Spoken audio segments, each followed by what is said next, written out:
Hello friend, SMITI zone में आपका स्वागत है। मैं सुदर्शन कुमार आप लोगों को ऑक्सीकरण और अवकरण चैप्टर के बारे में बताऊंगा, जो कि ITI पॉलिटेक्निक प्रवेश परीक्षा 2020 के लिए काफ़ी महत्वपूर्ण है। चलिए हम एक एक करके हम इसको देखते हैं कि ऑक्सीजन के आधार पर ऑक्सीकरण का डिफिनेशन क्या होगा और अवकरण का डिफिनेशन क्या होगा। हमने एक बेस मान लिया है ऑक्सीजन के आधार पर, एक बेस माना कि ऑक्सीजन के आधार पर ऑक्सीकरण का परिभाषा क्या होगा और ऑक्सीजन के आधार पर अवकरण का परिभाषा क्या होगा। इस दोनों में देखेंगे ऑक्सीकरण के आधार पर एक बार, फिर देखेंगे हाइड्रोजन को आधार पर। हाइड्रोजन को आधार मानकर हम देखेंगे ऑक्सीकरण की परिभाषा क्या होगा, फिर अवकरण का परिभाषा क्या होगा। फिर हम देखेंगे कि इलेक्ट्रॉन के स्थानांतरण के आधार पर ऑक्सीकरण किसे कहते हैं और अवकरण किसे कहते हैं। फिर चलेंगे हम ऑक्सीकरण संख्याओं के आधार पर ऑक्सीकरण किसे कहते हैं, अवकरण किसे कहते हैं। फिर चलेंगे हम लोग तत्व के प्रकृति पर, इस तरह हम लोग इसका डिफिनेशन देखते हैं क्या होता है, जो कि आपके एंट्रेंस एग्जाम के लिए काफ़ी महत्वपूर्ण है। आप शुरू से अंत तक बने रहिए। चलिए ऑक्सीजन के आधार पर हमने ऑक्सीजन को बेस मान लिया। On the basis of oxygen के आधार पर ऑक्सीकरण किसको कहेंगे, ऑक्सीजन को हम आधार माने हैं, उसी को लेकर के हम ऑक्सीकरण संख्या का या ऑक्सीडेशन का परिभाषा बनाएंगे। ऑक्सीकरण का परिभाषा कैसे होगा। बेस मेरा ऑक्सीकरण, ऑक्सीजन तो किसी भी पदार्थ का ऑक्सीजन के साथ जुटना, उसी को ही हम लोग कहते हैं ऑक्सीकरण या ऑक्सीडेशन। ऑक्सीजन के साथ पदार्थ का ऑक्सीजन से संयोग या पदार्थ का ऑक्सीजन के साथ जुटना ही मेरा ऑक्सीकरण कहलाता है। कोई भी आप पदार्थ ले लिए, हमने यहाँ कार्बन लिया, कार्बन को ऑक्सीजन से देखिए, ऑक्सीजन के साथ जुटा, किसी भी पदार्थ का ऑक्सीजन के साथ जुटना, पदार्थ का ऑक्सीजन के साथ जुटना, देखिए जुटा, ऑक्सीजन के साथ ये कार्बन जुट गया तो कार्बन डाइऑक्साइड बना दिया। फिर सल्फर देखिए ऑक्सीजन के साथ जुड़कर सल्फर डाइऑक्साइड बना दिया। इसी को हम लोग कहते हैं ऑक्सीकरण, ऑक्सीजन के आधार पर। अब दूसरा चलते हैं हम लोग अवकरण। आधार मेरा क्या है, ऑक्सीकरण। तो अवकरण में क्या होगा, किसी भी पदार्थ के साथ ऑक्सीजन का हटना, अलग होना, पदार्थ का ऑक्सीजन के साथ अलग होना, पदार्थ से ऑक्सीजन का वियोग या अलग होना। जैसे देखिए HgO है, इस पदार्थ से ऑक्सीजन यहाँ अलग हो गया। फिर देखिए PbO है, ये Pb अलग हो गया, O अलग हो गया, देखिए उस पदार्थ से वो अलग हो गया। इसी को हम लोग कहते हैं अवकरण। ऑक्सीजन के आधार पे हम लोगों ने देख चुके कि जब ऑक्सीजन को आधार माने थे तो पदार्थ का ऑक्सीजन से जुटा ऑक्सीकरण और पदार्थ का ऑक्सीजन से हटना अवकरण हुआ। अब हम लोग करण से देखते हैं, फिर देखते हैं अब बेस मान लिया हाइड्रोजन को, ये हाइड्रोजन को बेस माने हैं।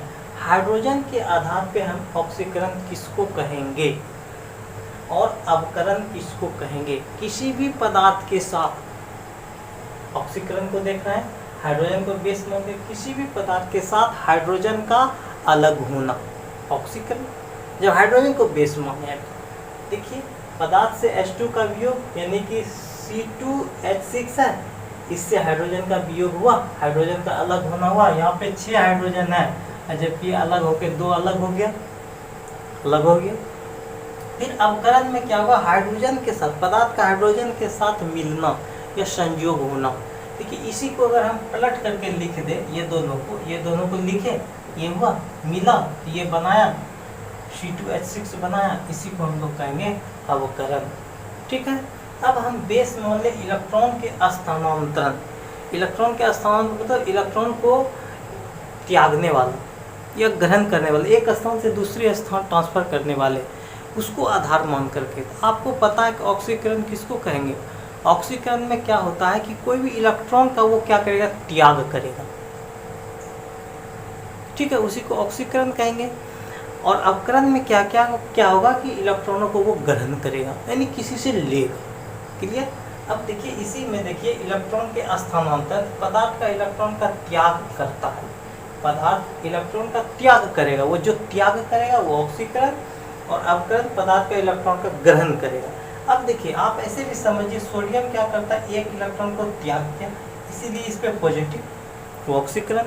और क्लोरीन क्या करता है, एक इलेक्ट्रॉन यहाँ से ग्रहण करता है, ठीक है। तो जो ग्रहण किया वो अवकरण हो गया, और जो त्याग किया उसको ऑक्सीकरण करेंगे। त्याग के आधार पे भी हम लोग देखें, इलेक्ट्रॉन के स्थानांतरण के आधार पे भी हम लोग देख लिए। उससे पहले हम ऑक्सीजन को आधार मान लेते हैं, हाइड्रोजन को आधार पर मान करके भी देखें, फिर हम लोग इलेक्ट्रॉन के स्थानांतरण के आधार पर भी हम लोग देख लिए।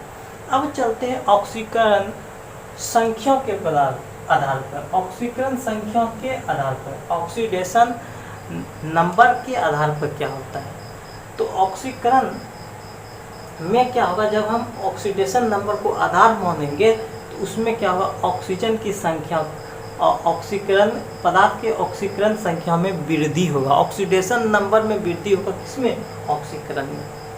ऑक्सीकरण में क्या होता है, ऑक्सीडेशन नंबर में वृद्धि होगा, जबकि अवकरण में ऑक्सीडेशन नंबर की कमी होती है। क्लियर।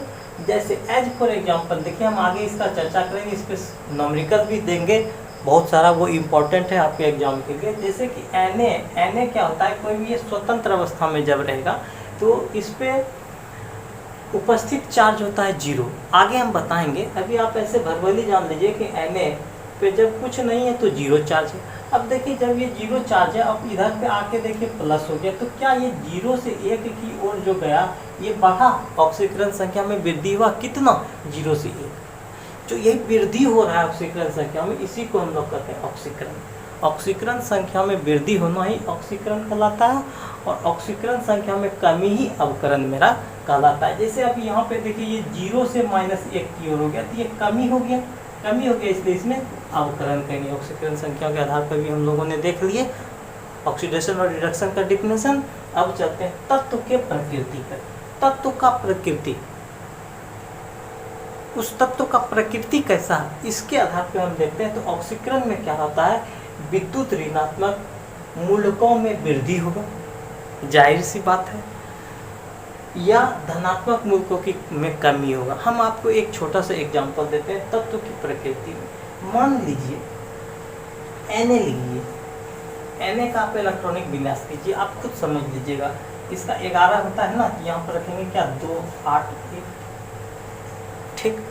फिर हम लोग चलते हैं क्लोरीन की ओर, Cl का 17 होता है, इसको हम क्या लिखेंगे, 2 8 7।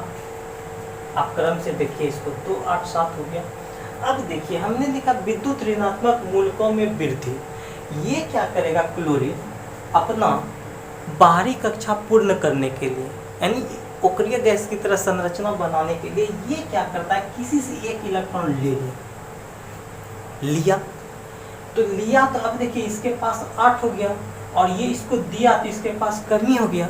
तो अब आप देखिए जब ये क्लोरीन में एक इलेक्ट्रॉन बढ़ा ना, तो उसी को हम लोग कहते हैं बढ़ गया। कौन क्या बढ़ा, ऋणात्मक मूल, वो एक किसी से लिया ना, तो ये माइनस जो हुआ दोस्त, ये माइनस Cl माइनस, ये हुआ ऋणात्मक मूल में वृद्धि हो गया। पहले इसके पास 7 था, अब एक हो गया, 8 हो गया। तो वही हम लिखेंगे विद्युत ऋणात्मक मूलकों में वृद्धि, एक वृद्धि देखने को मिला। फिर लिखा हुआ धनात्मक मूलकों में कमी नहीं देख रहे, कमी क्या हुआ था, ये क्या त्यागा। जब त्यागा तो पहले इसके पास 11 था, अब इसके पास एक त्यागने के बाद कितना बच गया, 10 बच गया, तो उसमें कमी हो गया। क्लियर। उसी प्रकार ये अवकरण में क्या हो, जस्ट इसका उल्टा, यहाँ ऋणात्मक मूलकों में वृद्धि हो रहा है तो यहाँ ऋणात्मक मूलकों में कमी देखने को मिलेगा, और धनात्मक मूलकों में अगर इसमें कमी हो रहा है तो इसमें क्या हो जाएगा, वृद्धि हो जाएगा। क्लियर। ये आपको समझ में आ गया ऑक्सीकरण और अवकरण। इसमें एक डिफिनेशन आपको याद रखना, जैसे अगर मान लीजिए हम ऑक्सीजन को आधार मानेंगे तो ऑक्सीजन से सटेगा कोई पदार्थ, और अवकरण में क्या होगा, ऑक्सीजन हटेगा। जिसको आधार मान रहे उसको सटा दीजिए ऑक्सीकरण में। अब हाइड्रोजन का जब बात करेंगे तो हाइड्रोजन में क्या होगा, ऑक्सीकरण में हाइड्रोजन का अलग होना, अवकरण में हाइड्रोजन के साथ जुटना। ठीक है। ऑक्सीकरण संख्या के आधार पर भी हमने देखे, अगर ऑक्सीडेशन नंबर में वृद्धि हो रहा है तो ऑक्सीकरण, अगर ऑक्सीकरण संख्या में कमी हो रहा है तो अवकरण। फिर हमने इलेक्ट्रॉन के स्थानांतरण के आधार पर भी देखा, अगर वो त्याग रहा है तो ऑक्सीकरण, यदि वो ग्रहण कर रहा है तो अवकरण। फिर हमने तत्व के प्रकृति के आधार पर भी देखा। तत्व के प्रकृति में क्या देखे, अगर ऋणात्मक मूलकों में, मूलकों मतलब मूलकों का अर्थ होता है रेडिकल में, अगर वहाँ पे वृद्धि देख रहे हैं और धनात्मक में कमी देख रहे हैं, दो में से कुछ भी अगर नज़र आ रहा है तो ऑक्सीकरण होगा। कोई भी जाहिर सी बात है, कोई इलेक्ट्रॉन को त्याग करेगा तो उस पर प्लस होगा, यानी कि उन्होंने दे दिया है तो उसमें क्या होगा, कमी ही तो होगा मूलक में। पहले 10 था, अब क्या हो गया 9। ठीक है। अगर आप लोगों को वीडियो अच्छा लगा तो लाइक कीजिए तथा अपने दोस्तों यारों में शेयर कीजिए। और वैसे स्टूडेंट से मेरा रिक्वेस्ट है जो अभी तक मेरे चैनल को सब्सक्राइब नहीं किए हैं तो वो सब्सक्राइब कर दें। साथ ही साथ यदि आपको वीडियो अच्छा लगा तो कमेंट बॉक्स में ज़रूर लिखें। Thank you class.